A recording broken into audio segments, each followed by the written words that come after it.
In our today's lecture, we will discuss some numericals related to couple. This is our first example.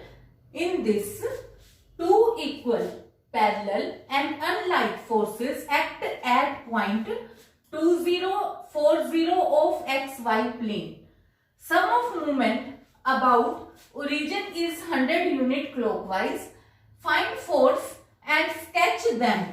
How many such pair are possible? What will be the sum of moment of these forces about point 23?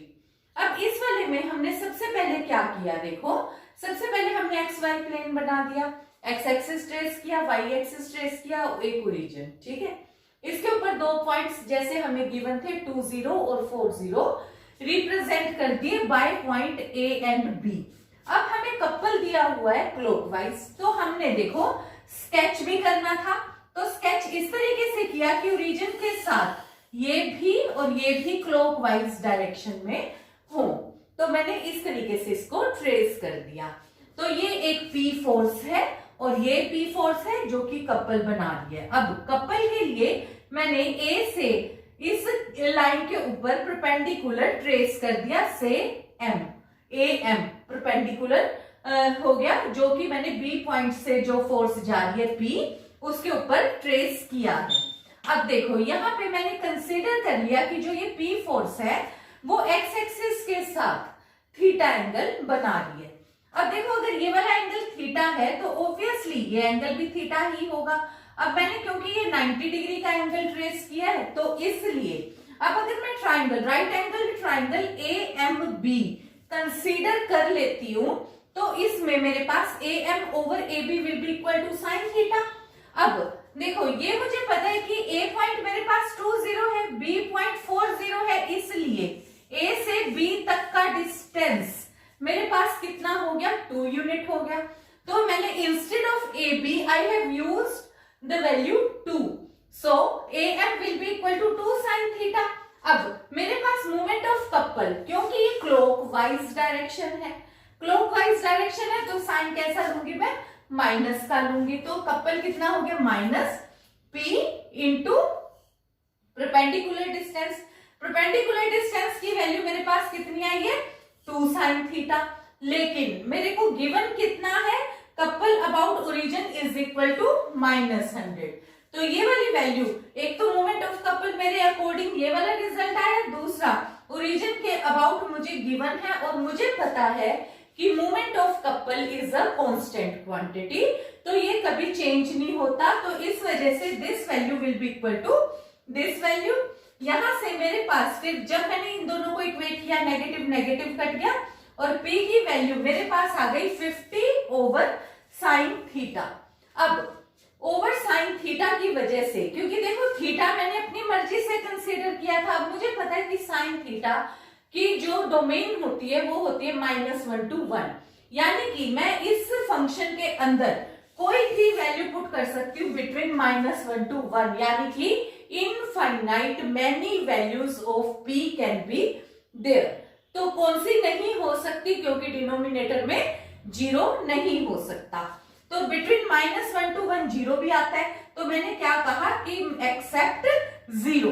तो यानी कि मेरे पास जो forces का combination है P force का, वो कितने हो सकते हैं, सेट इनफाइनाइट मैनी, ठीक है। और इनमें अब अपने पास फिर रिजल्ट में अपने को और क्या बताना है, what will be the sum of moment of these forces about point 23।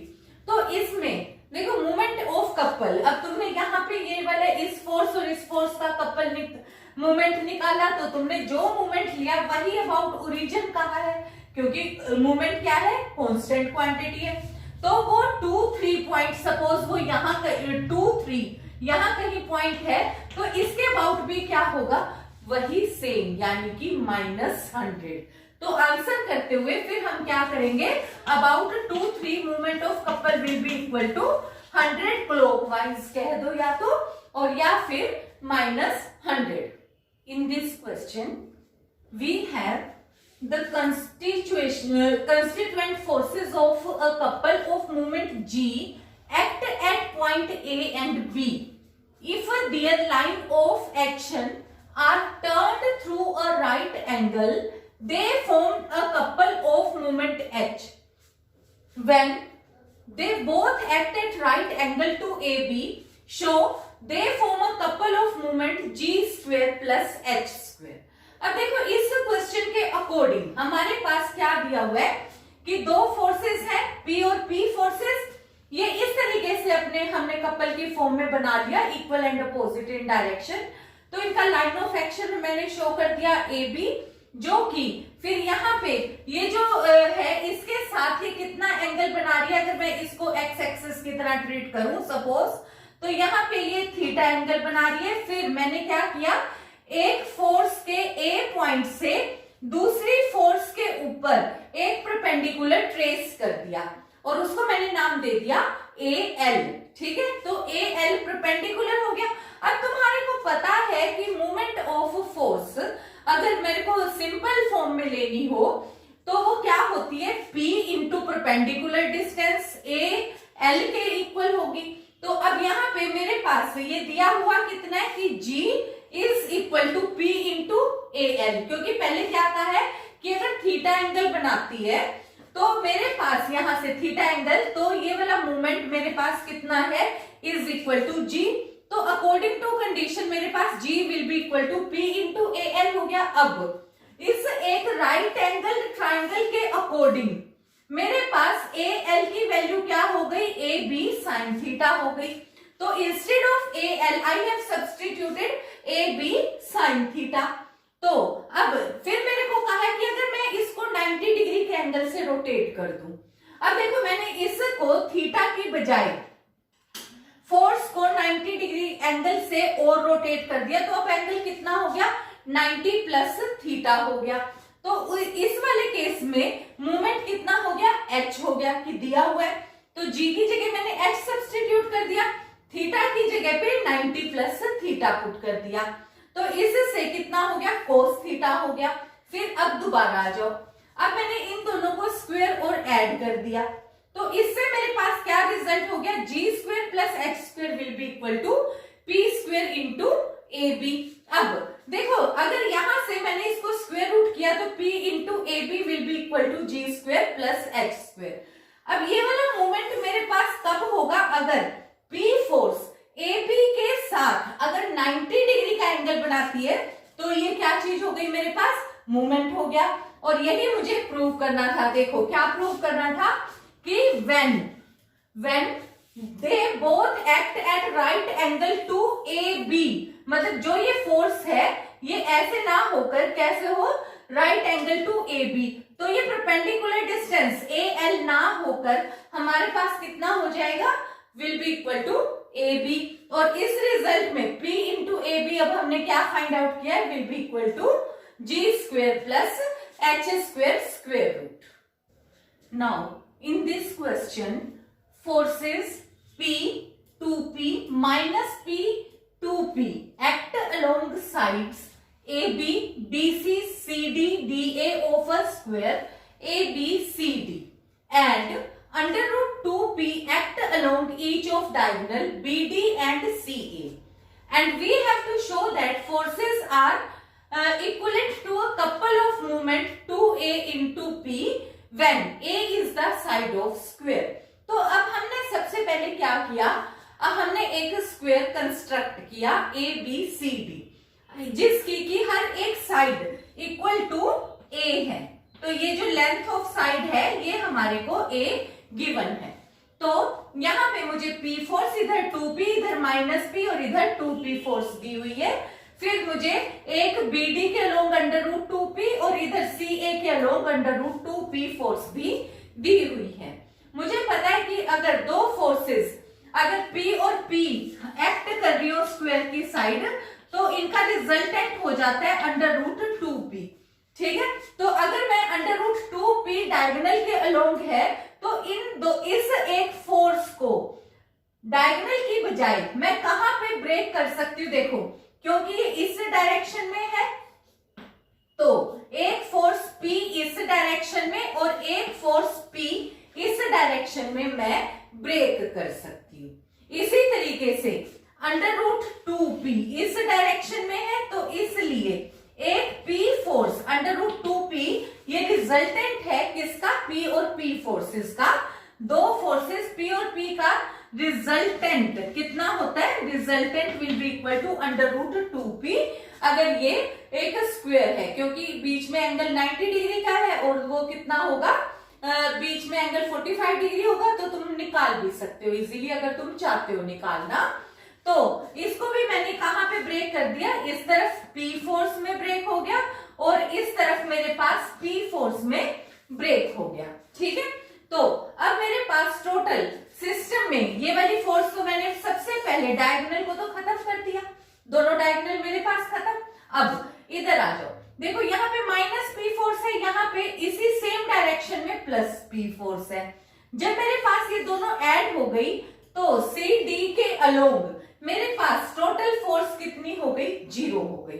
इसी तरीके से AB, देखो AB के अलोंग एक तो मेरे पास P फोर्स है, एक BA के अलोंग P फोर्स है, दोनों ने एक दूसरे को न्यूट्रलाइज कर दिया, तो AB के अलोंग भी मेरे पास कितनी फोर्स बची, 0। अब दोबारा से आ जाओ, अब मेरे पास DA के अलोंग कितनी फोर्स है, 2p, तो मेरे पास DA के अलोंग कितनी फोर्स है, 2p। अब मेरे पास BC के अलोंग, देखो एक तो P फोर्स इस डायरेक्शन में, एक CB की डायरेक्शन में, तो इस P और P फोर्स ने एक दूसरे को न्यूट्रलाइज कर दिया। तो मेरे पास कौन सी एक फोर्स बची, केवल 2p फोर्स अलोंग BC बच गई। तो BC के अलोंग मेरे पास कौन सी फोर्स बची, केवल और केवल one force, that is 2p। तो अब इस सिस्टम में मेरे पास कौन कौन सी दो फोर्स बची, एक फोर्स तो 2p अलोंग DA और एक फोर्स BC के अलोंग वो भी 2p, यानी कि equal and opposite in direction. और ये दोनों एक दूसरे के साथ देखो 90 डिग्री के एंगल पे ही है क्योंकि स्क्वायर है, और इनके बीच का परपेंडिकुलर डिस्टेंस भी कितना है, इज इक्वल टू a है, जो कि साइड ऑफ स्क्वायर हमें गिवन है। तो इसलिए ये दो फोर्स क्योंकि इक्वल एंड अपोजिट होने की वजह से क्या बनाएंगी, कपल बनाएंगी। इनके बीच का परपेंडिकुलर डिस्टेंस a होने की वजह से मोमेंट ऑफ कपल कितना हो गया, will be equal to 2p into a. Now in this question we have ABCD is a rectangle with AB and BC of A and B unit, forces PP act along AB and CD and forces QQ act along AD and CB where P is greater than Q. Prove that perpendicular distance between resultant of forces PQ at A and resultant of PQ at C is this PB minus PA over P square minus Q square, तो ये plus Q square, तो ये अपने को prove करना है। तो अब यहाँ पे जो ये रिजल्ट है, देखो अब अपने पास मैंने सबसे पहले क्या किया, एक रेक्टेंगल ट्रेस कर दिया ABCD, P फोर्स मैंने AB के अलोंग और CD के अलोंग इस तरीके से रिप्रेजेंट कर दी। ऐसे ही Q फोर्स इधर मैंने रिप्रेजेंट कर दी जैसे जैसे गिवन था। अब इसमें तुम्हारे को पता है क्योंकि P फोर्स बड़ी है इसलिए रिजल्टेंट भी P के अलोंग ज्यादा झुकाव के अकॉर्डिंग होगा, तो मैंने ये इधर से C पॉइंट से P और Q का रिजल्टेंट R ऐसे रिप्रेजेंट कर दिया और A पॉइंट से P और Q का रिजल्टेंट R इस तरीके से रिप्रेजेंट कर दिया। और जो रिजल्टेंट है वो तुम्हारे को पता है कि P square plus Q square plus 2PQ कोस 90 डिग्री होता है, तो उसकी वजह से ये रिजल्टेंट हमारे पास आ गया P square plus Q square under root, ठीक है। तो ये रिजल्टेंट भी हो गया P square plus Q square R की वैल्यू, ये वाली R की भी वैल्यू हो गई P square plus Q square. अब हमें पता है कि ये साइड और ये साइड इक्वल है, ये साइड और ये साइड इक्वल है, और इनके बीच का ये जो एंगल है ये भी सेम आएगा, that is tan inverse Q over P के इक्वल आएगा। तो इस वजह से ये फोर्स और ये फोर्स मेरे पास पैरेलल हो गई। अब मेरे पास देखो एक R फोर्स इस डायरेक्शन में है, एक R फोर्स इस डायरेक्शन में है, दो equal and opposite parallel forces होने की वजह से इन दोनों फोर्सेस ने कपल फॉर्म कर लिया। अगर इन्होंने कपल फॉर्म किया है तो अब मैंने एक रिजल्टेंट के किसी पॉइंट से दूसरे के ऊपर परपेंडिकुलर ट्रेस कर दिया और उसका परपेंडिकुलर डिस्टेंस को मैंने स्मॉल p कंसीडर कर लिया। तो मेरे पास मोमेंट ऑफ कपल ये r का कितना आ जाएगा, will be equal to p square plus q square under root into p। तो देखो ये मैंने मोमेंट ऑफ कपल निकाल दिया। अब मेरे को यहाँ पे फिर से, क्योंकि मुझे इस p की वैल्यू निकालनी है कि जो परपेंडिकुलर डिस्टेंस है इस रिजल्टेंट और इस रिजल्टेंट के बीच में वो वैल्यू इतनी है। तो उसके लिए अब मेरे को पता है कि मोमेंट ऑफ कपल एक कांस्टेंट क्वांटिटी है और वो ये क्वांटिटी अगर मैं किसी और पॉइंट के अबाउट निकालूं, एल्जेब्रिक सम निकालूं, सेम ही रहेगा। तो मैंने अब दोबारा से मोमेंट ऑफ कपल अबाउट ए निकाल दिया इस फोर्सेस का, क्योंकि ये तो रिजल्टेंट है, मैंने इनको नहीं अब यूज किया, मुझे तो दी हुई तो 4 फोर्सेस थी। अब मेरी मर्जी थी, चाहे मैं रिजल्टेंट के अकॉर्डिंग निकालती और चाहे चारों फोर्सेस को। तो एक बार तो मैंने रिजल्टेंट के अकॉर्डिंग निकाल दिया, अब मैं चारों फोर्सेस के अबाउट, और अबाउट भी किसी एक पॉइंट के निकाल लूंगी। तो मैंने ए पॉइंट ले लिया। ए पॉइंट में से मेरे पास 2 फोर्सेस तो क्रॉस ही कर रही है, ये वाली Q और ये वाली P। तो ये वाली Q इंटू 0 हो गया, दिस P इंटू 0 हो गया। तो मेरे पास एक तो ये वाली फोर्स रह गई P। अब देखो जो ये P फोर्स है ये इसके साथ एंटी क्लॉकवाइज डायरेक्शन है ए पॉइंट के साथ, तो ये इसके साथ मेरे पास P के साथ कितना डिस्टेंस मल्टीप्लाई होगा, P इंटू AD। तो मैंने क्या लिख दिया, moment of couple about A is equal to P into AD। अब दोबारा से आ जाओ, अब जो ये Q फोर्स है, Q फोर्स इसके साथ A के साथ कैसी डायरेक्शन में जा रहा है, क्लॉकवाइज डायरेक्शन में जा रहा है, और जो Q फोर्स है इसके साथ परपेंडिकुलर डिस्टेंस कितना है, इज इक्वल टू AB। तो मैंने Q के साथ AB मल्टीप्लाई कर दिया और साथ साइन आ गया नेगेटिव, वो है क्लॉकवाइज डायरेक्शन की वजह से। अब क्योंकि ये कपल और ये कपल मुझे पता है कि सेम आएगा, तो मैंने इन दोनों को इक्वेट कर दिया। अब दोबारा से, अब मुझे पता है कि AD मेरे को B यूनिट दिया हुआ है और AB is equal to A unit दिया हुआ है, तो मैंने AD और AB की वैल्यू सब्स्टिट्यूट कर दी और इनको इक्वेट करने के बाद P की वैल्यू मेरे पास अब ये रिजल्ट आ गया। तो that is all for today, thank you.